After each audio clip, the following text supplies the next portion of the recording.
someone who is a boyfriend or girlfriend. Naye omuntu goyita taatawo, Someone calls gundi kojjaawo, your father, your uncle, natta obulamu bwo. and they kill your life.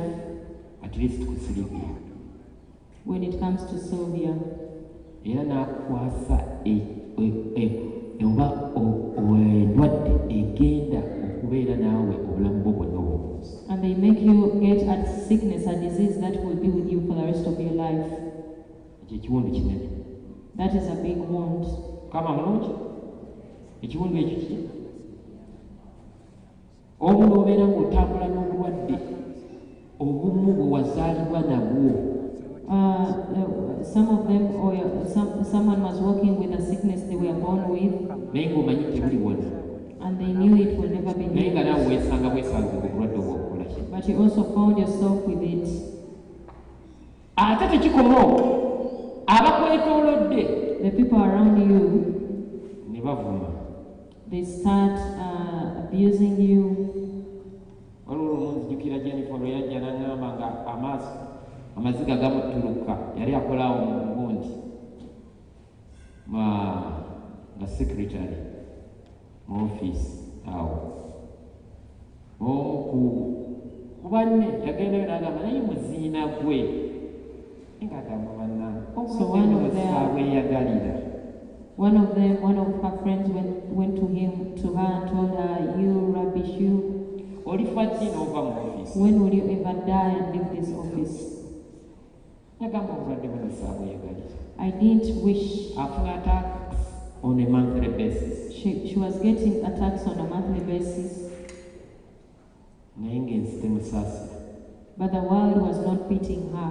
Naye ng'ekikulu mu bantu bano bonna But what was tebaatunuulira important bimundu bye balina. is that they did look at the ones they had. Bwe kyatuukanga okuweereza When it got to ministry, ng'aweereza ng'atabeeranga na kimundu. they would serve as if they had no wound. Ne bwe baba baakamuvuma Even when they have just abused nga her, yeekola bwekozi bw'ati n'atandika ettendo n'atendereza as if he has not been insulted. she just begins to sing omuntu gwe batannaba kuvumako. Be bawala bantu betwogerako. These are the girls we are talking about. N'afuna ataaka n'akwata empeke n'amira n'adda akazinda n'atendereza. They would get an attack, she would get an attack and take her tabs and then come back for ministry. Kati gwe nkoonera ku mwenna omuŋŋambire n'afunako akalwadde kalama naye nze bannange You get a ate sickness. kaninde muudu tennaba kujja bano baali tebamanyi kye bayita muudu. These ones didn't know anything concerning mood. Mukama mulungi obudde bwonna abawala abo beewaayo. So they were so sacrificial. Mukama mulungi kyova olaba vanjiri etugambye tuleetera abasajja basatu. The gospel brings us two men. Yes. Tani. N'agamba nti budde buli.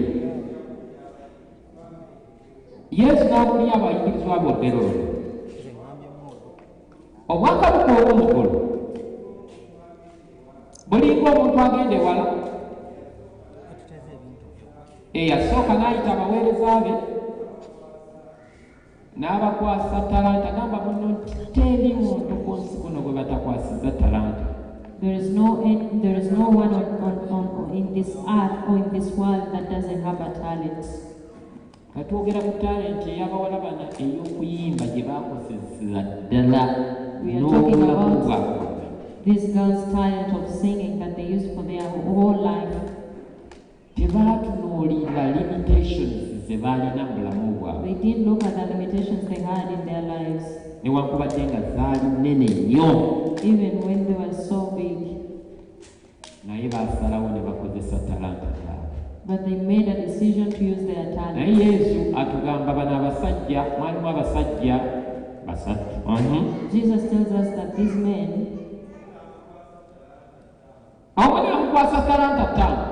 one was given 5 talents, Omulala bbiri, another 2, omulala emu, and another 1. ng'asinziira ku busobozi bwabwe. He was basing on their ability. Oluganda njagala okubuulira teri Mukama kintu kye yakuwa kyatamanyi nti okisobola. There is nothing that God gave you that He doesn't think you can manage it. Yakuwa amaka ago g'oyagala okuddukamu. He gave you that marriage that you want naye to yamanya nti manage. ogasobola. But He knew that you can manage it. Yakuwa obuweereza obwo bw'otayagala bw'ogamba musimanyi tired. He gave you that ministry, another thing. that ministry that you want to run away from. Naye ng'amanyi nti obusobola. But He knew very well that you can manage it. Teri excuse n'emu There is no single excuse gy'ogenda muwa. that you're gonna give Him. Mukama saaweereza lwakuba gundi yanyiiza. I didn't serve because so and so annoyed me. Munnange obufumbo nabulese lwakuba omusajja teyantegeera. I left my marriage because my man did not understand me. Oba omukazi oyo yantawaanya, mukazi yali tasoboka naawe olaba yamukuwa amanyi nti osobola. That woman was unmanageable. He knew that he would manage that woman. That's what He gave him. Buli talenti Mukama gy'akuwadde amanyi nti ogisobola. So every talent that God has given you, He knows you can manage it. Amen. N'akola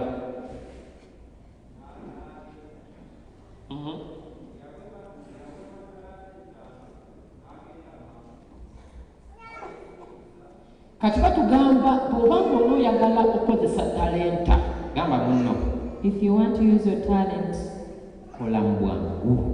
work fast. Toteekawo excuses. Don't put any excuse. Oyagala kuweereza, If you want to serve, weereza mangu. serve very fast. Kyova olaba nze abooluganda ojja kunsonyiwa ekigambo kye bayita obudde kinnyiriza ddala. It's actually an insult to me. Nze nemukama nti tujja kutandika ssaawa kumuti ne bw'oyongeramu eddakiika kinnuma era nkitwalanga musaalaba. So if we are to begin at this Yagala nnyo specific ekigambo time, kye let us bayita begin bwangu. at that time. Amin. Ekigambo kye bayita bwangu nkyagala nnyo. I like things that move fast. Yes.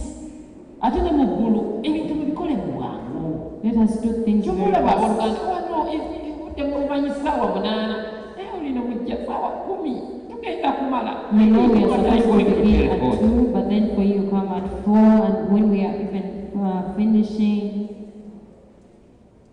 What are you going to tell God? kati Katonda waffe tugenda mugamba ki? Osanga bonna baaweddewo nga ojja mpolampola oyingira gyabasanga we naabasangira. You find when others are seated and then you come in very late and you find them wherever you find them. Ate ekisingira ddala okunyiiza And what is most annoying, nga zereeti ye banka. Amiina. Azereeti nga yani banka omanyi muba nga mukolera mirimu egyo egy'amaanyi tolina excuse oba omanyi kye bayita obudde. in the bank, you have no excuse Amin. if you're working there. Ekama kiraga value gy'ossisa mu bya Katonda. It shows the value you give the things of God. Kyobulaba abasajja bano bwe babakwasa talanta bayambulirawo mangu. When these men were given talents, they started very fast. Muyige okwambula amangu ebya Katonda. Learn how to grab the things of God very fast. Saala manguwe. If it is prayer, come very fast. Mirimu gyakuyamba yanguyirawo. It's work, go very fast. Tolinda nkya. Don't wait for some Kubanga other time, ekyokumanyi nti oba onootuuka. because you may not know what will happen tomorrow. Amiina.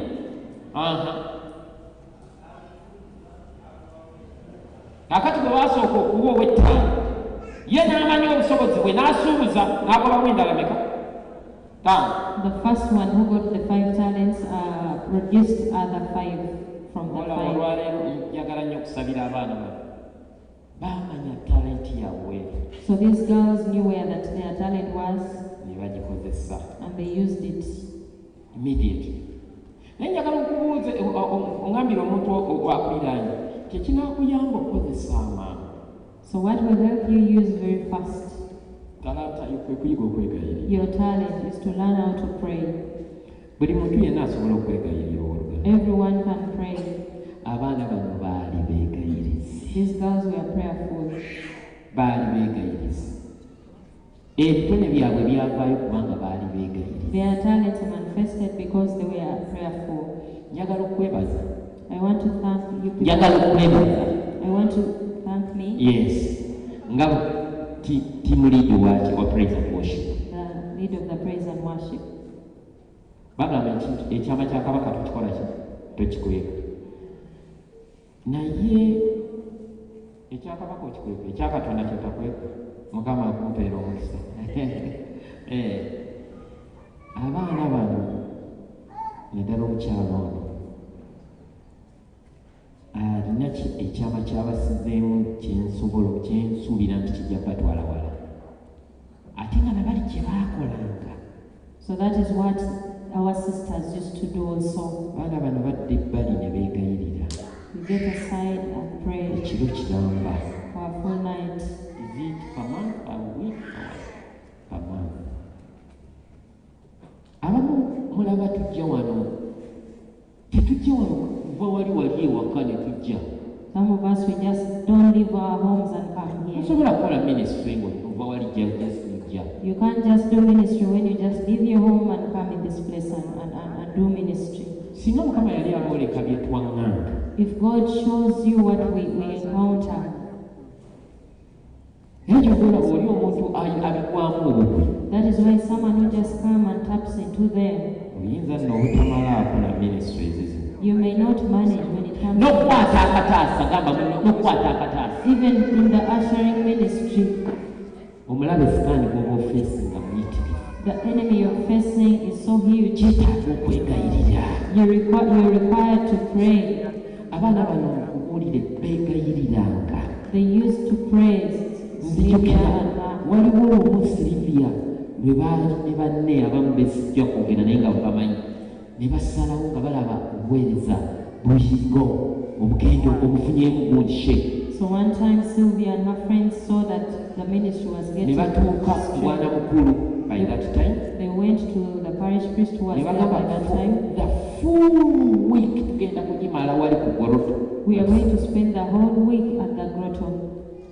Ne basaba. They prayed.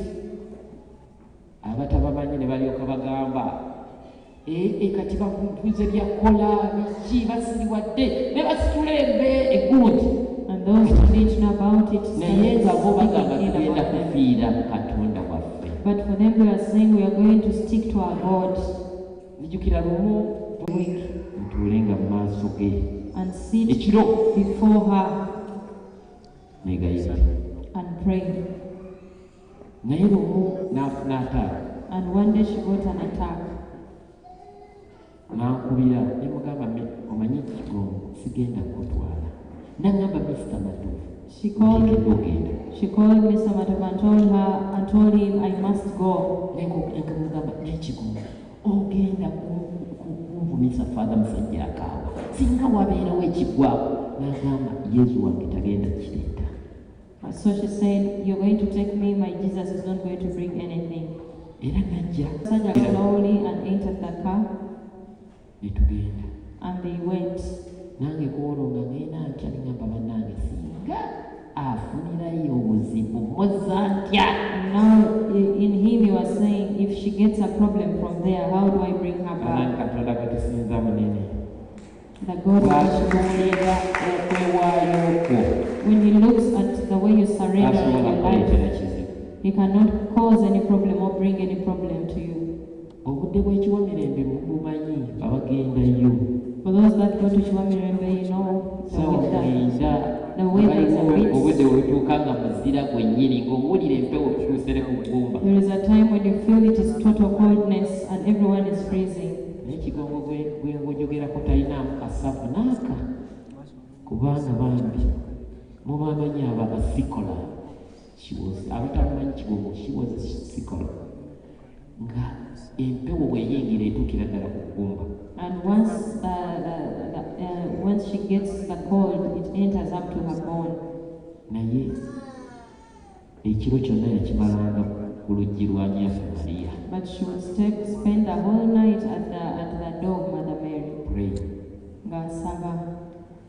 Ogamba kugundi tunaabeerayo overnight. Bannange omwami yange naye nenvaayo abisibako. Really? Munange nteekaddwa omubugumya bugumya nti naye bw'oba ng'osazeewo Yesu, But if you have chosen Jesus, take a risk for Jesus. take a risk. Abaana bano kye batuyigiriza. That is what these girls teach us. Mukyajjukira Sylvia bwe yajjawo n'agamba nze nja kufiira kazindaalo. So one day Sylvia told us naye nga bakamala okumuoperatinga wabaganya okola. But after she had been operated and she was instructed not to sing. Mukama mulungi. Ebya Katonda bw'oba oyagala okuweereza Katonda olina okwewaayo. If you want to serve God, you have to surrender yourself. Amen. Olina okutwala risks. You have to take a risk. Tetumuweereza lwakubeera I feel like ekigambo ekyo gyanange buli lwenkiwulira I don't feel like I feel like ebya Katonda tebirimu I feel kye neetemyewo Omukama. What I claim before the Lord, I shall fulfill it. Bw'obanga weetemyewo Omukama nti nja kubeera muweereza, you must be. If you have pledged before God that you will be a minister, you must be a minister, a servant. Kagwake. You must be a minister. That's what you learn from these girls. No excuse. You have no excuse. Katonda togenda mugamba nti Mukama embeera yali ekyuse nnyo that the situation had changed so and so annoyed me so much. Mbagambye Kigongo yabeeranga ne challenges nnyo olw'okuba obulwadde bw'alina.